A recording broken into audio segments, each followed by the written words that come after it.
Right-click on your taskbar. Click on Task Manager. Click on the Services tab.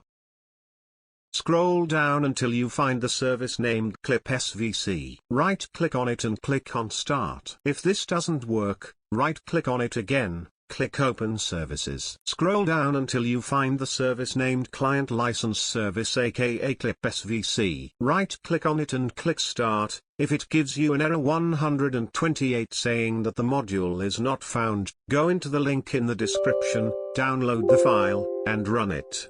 Just click on OK if it warns you. It should say that changes have been made to your registry. Go to your search bar and type CMD.